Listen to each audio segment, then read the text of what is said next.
नमस्ते मुलांनो, आज आपण संख्या रेषा हा टॉपिक बघणार आहोत. तर संख्या रेषा म्हणजे काय? Number line. संख्या आणि रेषा, ज्या रेषेवर संख्या दाखवलेल्या असतात त्याला संख्या रेषा असं म्हणतात. मग या संख्या तुम्हाला माहिती, संख्यांचे वेगवेगळे प्रकार आहेत. एक आहे नैसर्गिक संख्या आहेत, नंतर पूर्णांक संख्या आहेत, परिमेय संख्या आहेत, अपरिमेय संख्या आहे. आपण सर्व संख्या या संख्या रेषेवर दाखवू शकतो. आतापर्यंत तुम्ही काय केलं? फक्त नैसर्गिक संख्या, पूर्णांक संख्या या संख्या रेषेवर दाखवल्या होत्या. आज आपण परिमेय संख्या संख्या रेषेवर कशा दाखवायच्या आणि जर ते बिंदू दिलेत तर त्या बिंदूंमधील अंतर कसं शोधायचं हे आज आपण बघणार आहोत. आता आम्ही तुमच्या समोर एक संख्या रेषा काढलेली आहे आणि याच्यात फक्त मी इथे 0 लिहिले आणि हा 1 लिहिलाय, बाकी कुठेही काहीच दर्शवलेलं नाहीये. आता याच माहितीवरनं आपल्याला सगळ्या बिंदूंचे निर्देशांक काढायचे असतात. आता निर्देशक म्हणजे काय? या संख्या रेषेवर त्या बिंदूच्या खाली जो अंक असतो त्याला त्याचा निर्देशक असं म्हणतात. कोऑर्डिनेट म्हणजेच निर्देशक असं म्हणतात. म्हणजे हा ए बिंदू, सपोज इथे मी 1 लिहिलाय आणि याला मी ई म्हटलं, म्हणजे इथे आहे ई बिंदूचा निर्देशक आहे 1. इथे जर मी ओ म्हटलं तर ओ चा निर्देशक आहे 0. आता बाकीचे जे बिंदू आहेत त्याचं आपल्याला निर्देशक माहित नाही, ते आपल्याला काढायचे. आता ते कसं काढणार? आता एक तर संख्या रेषेवर दिलेलं असतं. जेव्हा हे अशा खुणा केलेल्या असतात याचा अर्थ असा असतो की या प्रत्येक खुणांमधलं अंतर सारखंच असतं. मग बघायचं काय आपल्याला? या 0 ते 1 म्हणजे 1 युनिट मध्ये किती भाग केलेले आहेत ते पहिले आपल्याला मोजायचे. आता इथं त्यांनी आपल्याला 0 दिलाय आणि इथे 1 दिलाय. मग हे 0 ते 1 मध्ये किती भाग आहेत? हा 1 झाला, 2, 3 आणि 4 भाग आहेत. किती भाग झाले? 1, 2, 3, 4 भाग झाले. याचा अर्थ प्रत्येक भाग असतो 1/4 चा. समजलं का? काय केलं मी? 0 ते 1 म्हणजे एका युनिट मधले भाग मोजले आणि त्या भागाने खाली भागलं. म्हणजे पहिला भाग झाला 1/4, दुसरा झाला 2/4, तिसरा झाला 3/4 आणि चौथाच 4/4 म्हणजेच काय झाला? 1. म्हणजेच पुढचा भाग झाला 5/4, हा झाला 6/4, 7/4, 8/4, 9/4, 10/4, 11/4 आणि 12/4. 12/4 म्हणजेच किती झाला? 3. तसंच जसं उजव्या बाजूला केलं तसंच डाव्या बाजूला करायचं आपल्याला. उजव्या बाजूला धन संख्या असतात आणि डाव्या बाजूला ऋण संख्या असतात, हे आपल्याला माहितीये. आता इथे परत प्रत्येक भाग 1/4 चाच असतो. इथे आहे फक्त आपल्याला चिन्ह देताना काय द्यायचे? -1/4. याचा निर्देशक आहे -1/4, -2/4, -3/4, -4/4 म्हणजेच -1, -5/4, -6/4, -7/4 आणि -8/4. आता सगळ्या बिंदूंच्या खाली नंबर दिसतायत तुम्हाला. आता याच्यावर प्रश्न असा विचारला जातो की लेंथ AC बरोबर किती, किंवा लेंथ AC अधिक लेंथ NM बरोबर किती. आता लक्षात ठेवा, बिंदूंमधील अंतर कधीही ऋण नसते. तुम्हाला माहितीये, उजव्या बाजूला जो निर्देशक असतो त्याचा निर्देशक हा नेहमी डाव्या बाजूपेक्षा मोठा असतो. मग अंतर काढताना, लांबी काढताना काय करायचं? जो उजव्या बाजूला निर्देशक आहे त्याच्यामधून डाव्या बाजूचा निर्देशांक वजा करायचा, तेव्हा आपल्याला काय मिळते? त्याची लेंथ मिळते. आता A आणि C शोधायचा.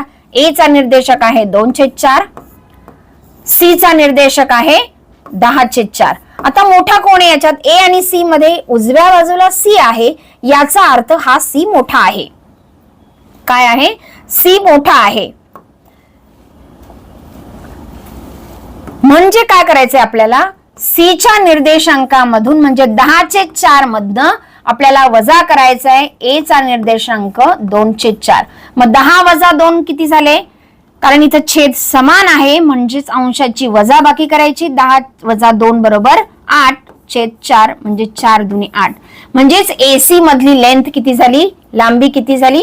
2 एकक. किती झाली? 2 एकक.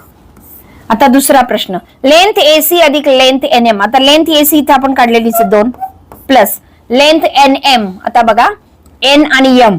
आता n आहे डाव्या बाजूला, m आहे उजव्या बाजूला, म्हणजे हे -6/4 आहे. मग आता मोठा कोण आहे याच्यामध्ये? -6 मोठा की -8 मोठा? तुम्हाला माहिती आहे ऋण संख्यांमध्ये जितकी संख्या मोठी तितकी त्याची किंमत लहान असते. म्हणजे याच्यात लहान आहे -8/4 आणि मोठा आहे -6/4. म्हणजेच -6/4 मधून आपल्याला वजा करायचे -8/4.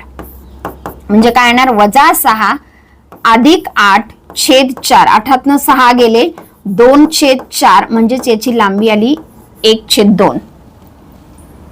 8तनं 6 गेले 2/4, 2/4 1/2.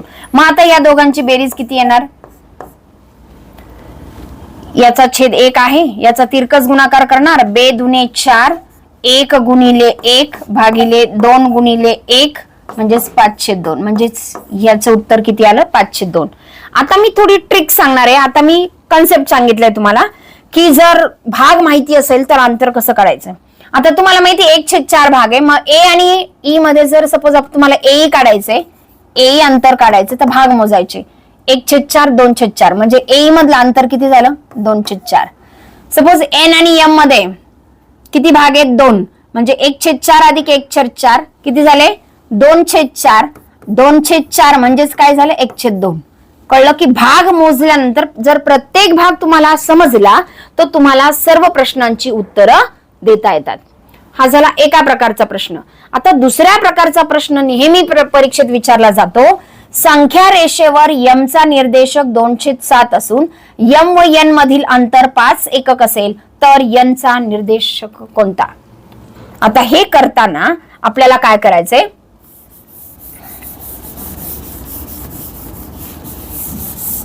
आता बघा याची 2 उत्तरं येतात. तुम्हाला 7वीला 2 उत्तर पर्याय नाही आहेत, पण त्याच्यातलं कुठलाही पर्याय देऊ शकतात ते. त्यामुळे तुम्हाला उत्तर तर ते दोन्ही काढावेच लागतील. आता m आणि n मधलं अंतर दिले. आता मी सपोज m दिला इथे, तर m लिहिला मी. m च्या उजवीकडे n आहे की डावीकडे n आहे ते आपल्याला दिलेलं नाही. मग मी काय करणार आहे? या m च्या डावीकडं पण n लिहिणार आहे आणि उजवीकडे पण n लिहिणार आहे. मी इथे एकदा n लिहिला आणि इथे एकदा n लिहिला. आता मी दोन्ही बाजूला n लिहिले. एका बाजूला मी n म्हणते, एका बाजूला मी n डॅश म्हणते. मग आता या दोघांमधलं अंतर तर सारखंच आहे 5 एकक आणि m चा निर्देशक आहे 2/7. तर आपल्याला काय काढायचंय? n चा निर्देशक काढायचा, म्हणजे एक उजव्या बाजूचा निर्देशक आणि एक डाव्या बाजूचा निर्देशक, असे दोन्हीही काढायचे. मग पर्याय जो असेल ते तुमचं उत्तर राहील. आता बघा पहिल्या याच्यामध्ये हा n m च्या उजवीकडे आहे, म्हणजे मोठा कोण असेल रे? n असणार आहे. मग m आणि n मधलं अंतर जर तुम्ही असं म्हटलं लेंथ mn बरोबर, याचा अर्थ n मोठा आहे म्हणजे मी काय करणार? n मधनं m वजा करणार. एकक तर 5 अंतर त्याचं. n चा निर्देशक आपल्याला माहित नाही, वजा m चा निर्देशक आहे 2/7. आता तुम्हाला किंमत काढायची n ची, बरोबर? हा n बरोबर -2/6 आहे. याला जर मी इकडे आणलं तर ते होणार 5 अधिक 2/7 बरोबर n. मग आता तिरकस गुणाकार केला 7×5 35 अधिक 2 37/7. हे जर उत्तर असेल पर्याय तर तुमचा इथेच प्रश्न सुटला. पण जर हा पर्याय नसेल तर तुम्हाला इकडचंही उत्तर काढावं लागेल. आता हेही अंतर तुमचं 5च एकक आहे, बरोबर? अंतर बदललेलं नाही, फक्त त्याची जागा बदलली आहे.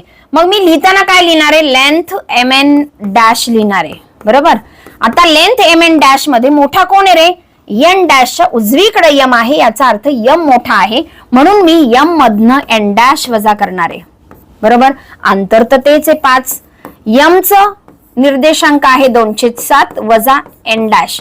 आता तुम्हाला n डॅश ची किंमत काढायची, तो n डॅश वजा आहे, तो मी तिकडे नेला तर तो होणार अधिक n डॅश बरोबर 2/7. आणि ह्या 5ला जर मी इकडे आणलं, मी ह्या n डॅशला इकडे नेलं, 5ला इकडे आणलं तर 5 होणार वजा.